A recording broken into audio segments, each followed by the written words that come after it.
Hey everyone! In this week's video, we're going to be talking about ideas for growing vegetables in containers. I've got two books that I recently got from the library that I've really enjoyed, and I'm going to share some ideas with you because I believe that we can all grow a lot of our own vegetables. If you are getting into gardening, this is totally possible, even if you have a small apartment, balcony, or backyard.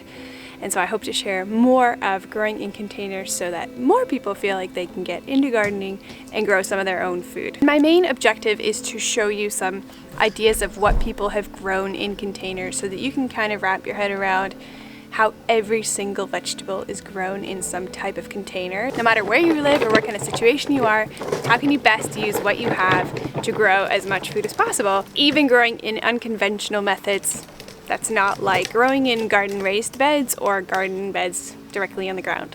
So my objective this year is to film a bunch of content showing you how you can grow every single vegetable and some fruit in pots. But before the season gets started, I want to show you some ideas that I am gleaning from these books. I want to show them our books. Yes, let's do it. So that you can also see what I'm looking at and prepare for your garden. That you don't have to wait for the content that I'm going to be making, but you can already be planning your vegetable gardens to be growing in pots. Now we have been growing a garden for a couple of years here in the Pacific Northwest, and so I have grown a bunch of vegetables and fruit in our past years of gardening, and so I think it is totally possible for us to be growing a lot of these fruits and vegetables in containers. You just got to get a little bit creative, and I think it helps to see somebody else do it so that you can get an idea for how this is actually possible. And so that is what I plan to do in showing you these books today. But before we get into them, I just want to share a few things I've been thinking about, maybe some tips that you can consider right from the get-go as you think about your container garden. Of course, the most important thing is the actual container that you're going to be growing in. You could really be using any kind of container that you can make drainage holes into of any size. And so I've tried to think, like, what are all the types of things I could use? Recycling bins, milk cartons, and any kind of plastic containers really that you can get from the store, leftover yogurt and all the things that we buy in plastic these days. You can actually use just terracotta pots or any gardening pots that you can find. I've thought about some gutters that people are replacing. You could use those and make drainage holes and plant in them. You could also use just standard terracotta pots or any kind of planters. People grow in all kinds of stuff like big bags and socks. Anything that would hold soil and can drain water would work. But something that has come to my attention lately that is worthwhile noting is to think about the material that you're using, because it may have some toxins that would seep into your soil that may just not be overall great for your seed or for the actual plants that are going to be growing in there. So it's great to use plastics and all kinds of things that we have to repurpose them, but at the same time you also want to be thinking about toxins and toxicity in the material seeping into your dirt and your food ultimately. So that has sort of made me think about using as many natural materials as you can. And I know that's kind of hard to find, like even some wood is treated and not all that great. So let your mind go. I don't have all the answers for specifically what you could use, and I hope to come up with a whole lot of ideas this year. So stay tuned for more of that. Hey Ozzy, you can't touch the camera while I'm recording. You gotta wait. Yeah, nope. Come and look at the book with me. Let's show them our books. The other thing I've recently thought about that you should consider is size. Oops. The other thing that I've thought about that you really should consider is that the most expensive thing could be the containers if you're trying to go for nice pots.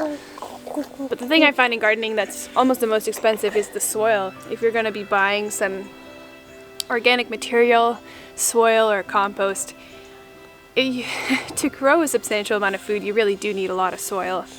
And so that can really rack up the cost. And somehow it seems that every year it's getting more and more expensive. You can make your own compost, of course, that just takes a long time. And so a part of the startup cost really is the soil. So consider how big your containers are. Of course, if you're trying to grow big produce, you need bigger containers, so more soil. So think about your containers and the toxicities that could be in the material and how big they are for how much soil you're going to need, because that could be really expensive. But let's get into some actual ideas for growing vegetables in containers. This first book I have, it's called Vertical Vegetables and Fruit by Rhonda Hart. Really good. I'm going to flip to some pages that was really good, but first you should have a look just at this title page that looks so good and has wonderful ideas already.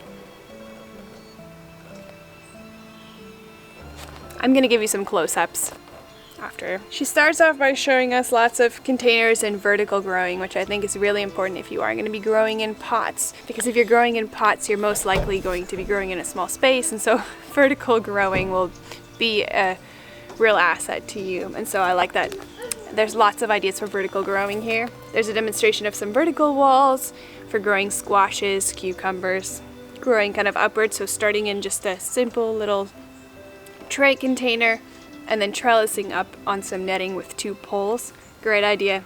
The buckets for growing tomatoes and flowers, so tomatoes coming out of the bottom, flowers out at the top. Some creative just chain link fencing anywhere to grow some peas.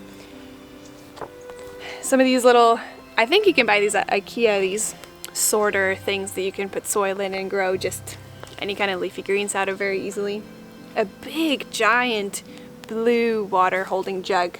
You get these in really big sizes, so where you can make holes on the side and grow lots of salad greens out of those. Yeah, these are some great ideas.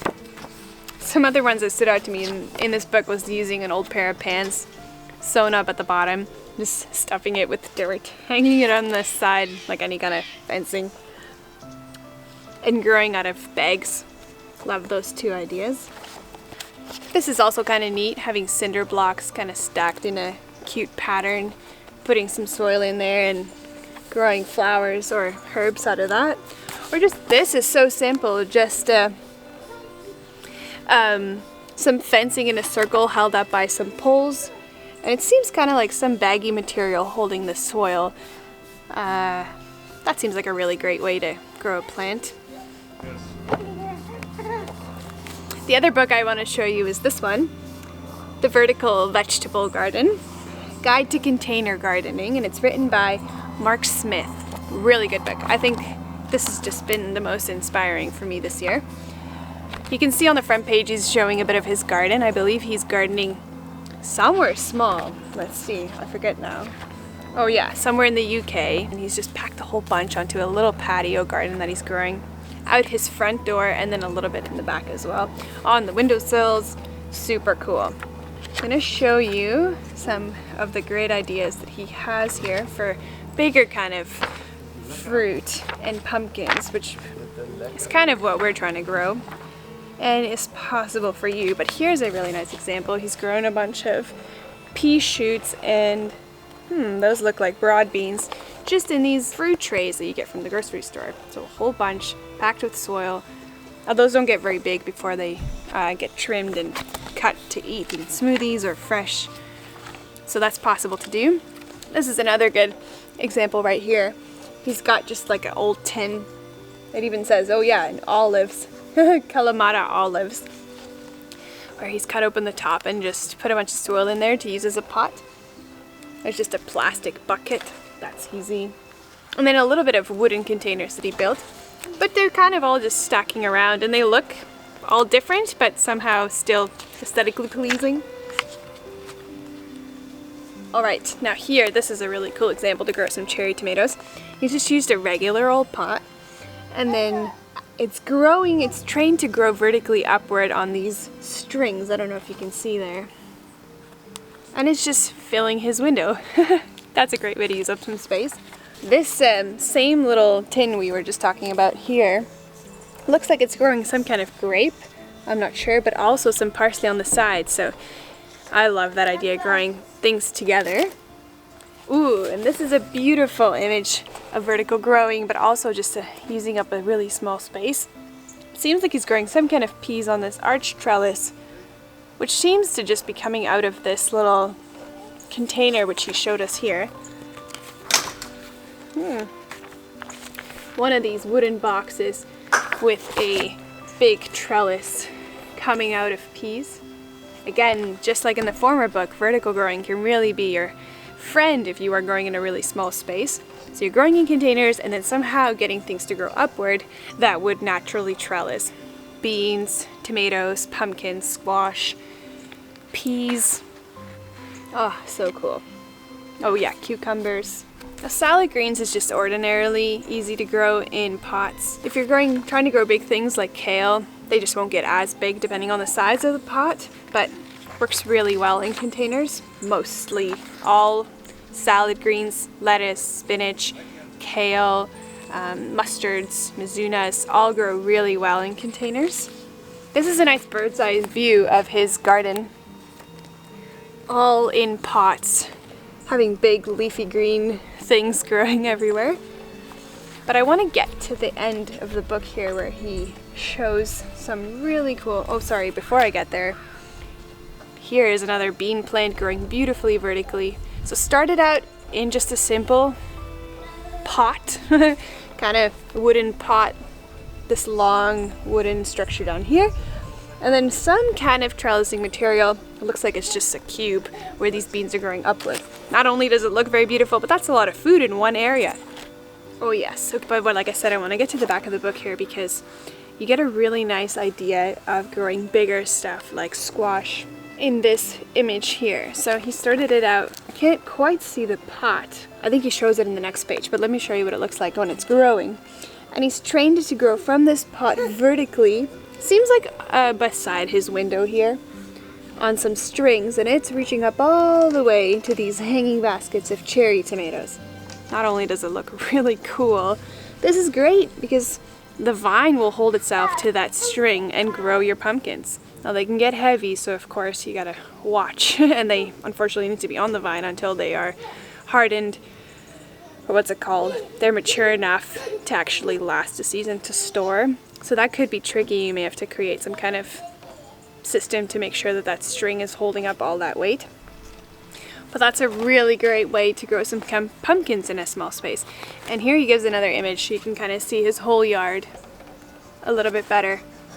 Really great to see all the pots. He even built a little shelf above his door where he's put some pots lined up above his door to use up some more space. So that's a really clever idea, actually building yourself some kind of shelf like you would inside of your house, but outside to stack some more pots.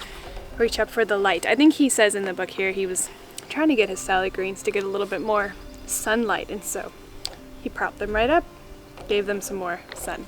Just another beautiful bird's eye view, and you can see the sidewalk, so you can just imagine people walking by his place with all of these beautiful plants growing in abundance in such a small space. Ooh, this is one of my favorites. Growing beets in a pot, totally possible. Here he has just one circular pot like this, and he shows you the beets that he pulled out of there. And you wouldn't even think that you can grow beets on your balcony, on your patio, in just a little growing, what is it called? Terracotta pot.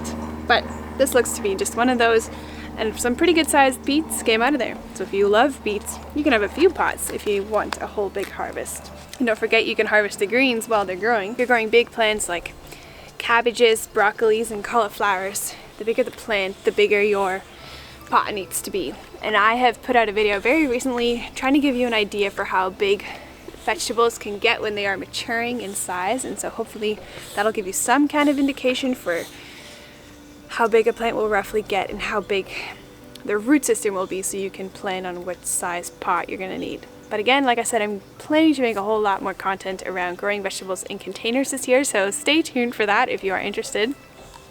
Always hoping to inspire you and encourage people to grow vegetables, fruits, food, and any space that you have to steward our little corners that we are given here on the earth. It's pretty simple to grow herbs and salad greens, but the idea is, can you grow big fruits and vegetables in containers? And I would like to say yes, you can, and I'm sure these authors would agree with that. And so I can highly recommend these two books. Go check them out if you want more information from your library, or in the links down below if you want to purchase them. Hope to see you in the next video, and until then, cheers!